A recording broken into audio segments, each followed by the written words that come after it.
Assalamualaikum warahmatullahi wabarakatuh. Alhamdulillahirabbil alamin wassalatu wassalamu ala asyrafil anbiya'i wal mursalin nabiyyina Muhammadin wa ala alihi wa ashabihi ajma'in. Amma ba'd. Ikhwas sekalian, insyaallah pada kesempatan kali ini kita akan membahas tentang itqan di dalam bacaan dan hafalan Al-Qur'an serta bagaimana langkah-langkah untuk mendapatkannya. Apa itu itqan? Itqan bisa kita artikan sebagai menjalankan sesuatu atau menguasai sesuatu dan menjadikannya dalam bentuk terbaiknya, atau menguasai sesuatu dengan sebaik-baiknya. Mengapa kita perlu itqan? Dasar kita adalah hadis Nabi sallallahu alaihi wasallam, "Innallaha yuhibbu idza 'amila ahadukum 'amalan an yutqinahu." Sesungguhnya Allah menyukai apabila salah seorang di antara kalian mengerjakan suatu amalan, dia itqan di dalam amalan tersebut.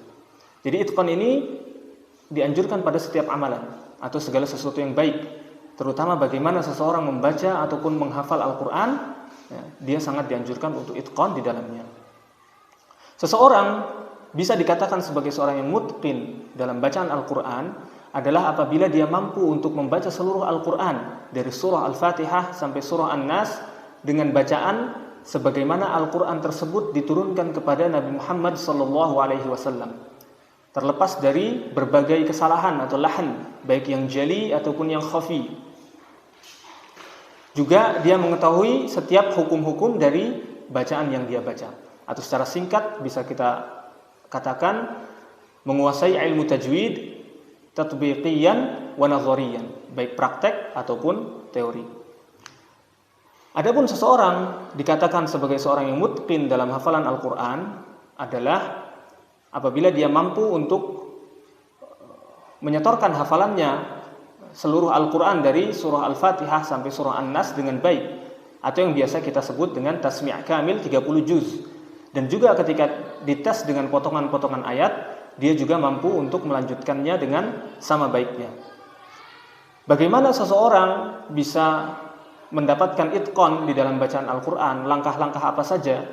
Tentu yang pertama adalah mengikhlaskan niat kepada Allah Subhanahu wa taala.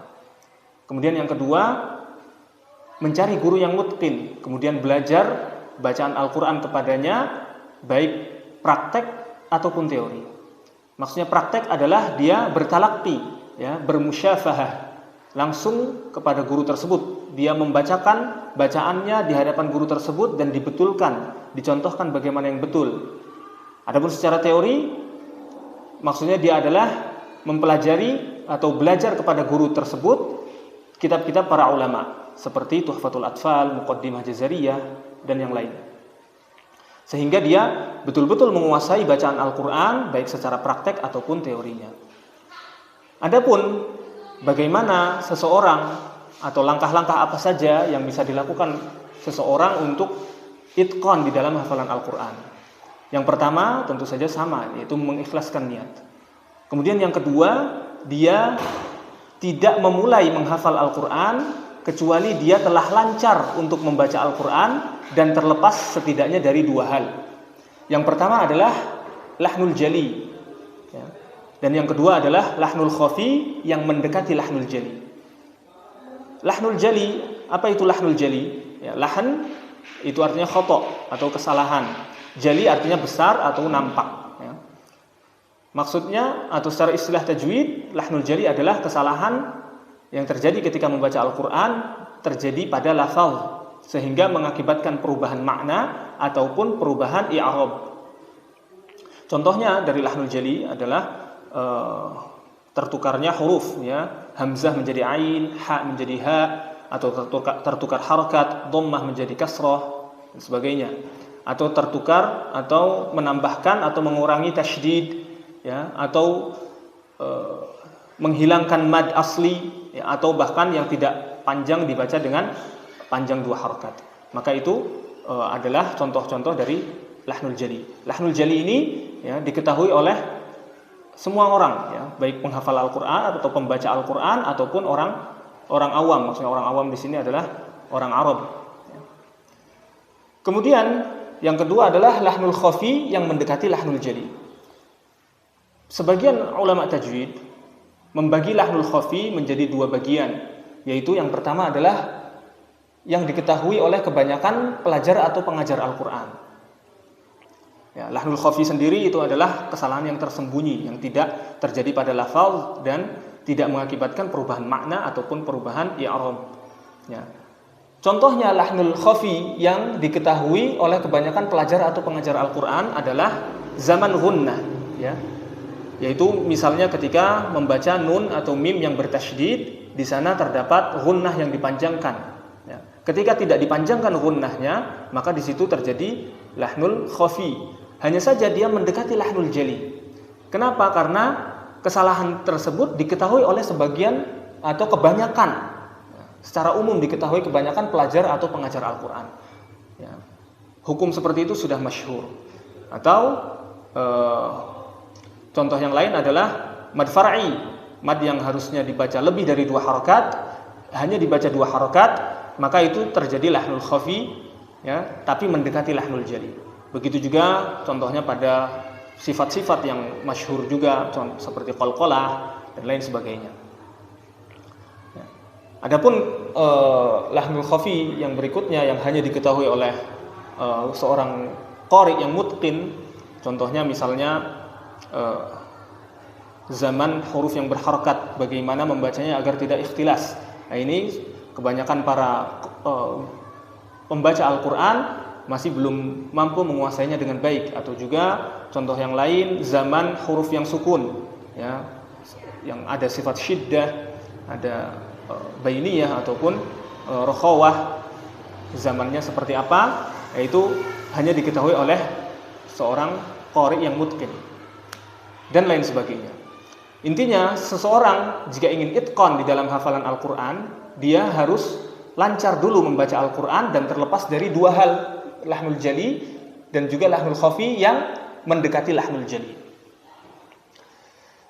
Kenapa? Ikhwas sekalian, hafalan Al-Quran seseorang itu sangat terkait dengan bacaan Al-Qurannya. Tidak mungkin seseorang dikatakan sebagai seorang penghafal Al-Quran yang baik jika dia masih banyak atau masih terdapat banyak kesalahan pada bacaannya. Lantas bagaimana dengan anak-anak kecil, ya, yang dia itu masih sulit untuk lancar, ya, untuk menghilangkan lahnul jali ataupun lahnul khafi yang mendekati lahnul jali? Apakah tidak boleh untuk menghafal Al-Quran sama sekali? Maka jawabannya insya Allah boleh, asalkan terpenuhi beberapa syarat. Yang pertama, syarat yang pertama adalah sebelum dia mulai membaca atau sebelum dia mulai menghafal sebuah surat ataupun ayat, maka dia harus, ya, membacakannya di hadapan seorang guru yang mutqin, ataupun guru tersebut mentalqinkan sampai guru tersebut yakin bahwa apa yang dihafal atau apa yang akan dihafal oleh santri tersebut atau anak kecil tersebut sudah sesuai bacaannya, terlepas dari 2 hal tadi. Kemudian syarat yang kedua adalah dia hanya mendengarkan, atau seorang santri ini, anak kecil ini hanya mendengarkan murattal dari masyayikh yang mengutamakan bacaan, ataupun dia mendengarkan murattal dari rekaman gurunya yang mutqin tadi. Jangan sampai dia mendengarkan murattal yang fokus kepada nada, karena anak kecil nanti akan fokus kepada nadanya, bukan kepada bacaannya. Kemudian yang ketiga, syarat yang ketiga adalah ketika menyetorkan hafalannya, maka guru tersebut harus memastikan bahwa bacaannya sudah betul. Apabila masih terdapat lahnul jali ataupun lahnul khafi yang mendekati lahnul jali, maka harus diulang sampai hilang dari bacaannya kesalahan-kesalahan tersebut. Kemudian yang keempat, syarat yang keempat adalah dia sambil belajar bagaimana melancarkan dan juga menghilangkan kesalahan-kesalahan di dalam membaca Al-Quran. Nah, itu bisa dilakukan secara beriringan asalkan syarat-syarat tadi terpenuhi. Kemudian langkah yang kedua, apabila seseorang ingin itqan di dalam hafalan Al-Quran, adalah sebagaimana yang sudah dari tadi kita bahas, yaitu mencari seorang guru atau menyetorkan hafalannya kepada seorang guru yang mutqin, ya. Karena apabila dia menyetorkan bacaannya atau hafalannya kepada guru yang tidak mutqin, kemudian dia terjatuh pada kesalahan di situ sementara gurunya tidak tahu, tidak bisa membetulkan, maka akan seterusnya dia membawa kesalahan tersebut di dalam hafalannya, baik itu bacaan ataupun juga hafalan, ya. Dan kesalahan-kesalahan seperti ini cenderung sulit untuk diperbaiki di kemudian hari, ya, kecuali atas taufik dari Allah. Karena itu kita sering melihat bahwa sebagian dari penghafal Al-Quran, ya, ketika dia sudah cukup banyak hafalannya, ternyata hafalan-hafalan yang dasar seperti juz 30 masih banyak kesalahan bacaan ataupun kesalahan hafalannya. Kemudian langkah yang berikutnya adalah dia harus menghafalkan Al-Quran dengan metode yang baik. Insya Allah tentang metode yang benar dalam menghafal Al-Quran kita akan bahas di video berikutnya. Itu saja pada kesempatan kali ini. Insya Allah mudah-mudahan bermanfaat apa yang Anda sampaikan. Aqulu qauli hadza. Kita tutup dengan doa kafaratul majlis. Subhanakallahumma wa bihamdika asyhadu an la ilaha illa anta astaghfiruka wa atubu ilaik. Assalamualaikum warahmatullahi wabarakatuh.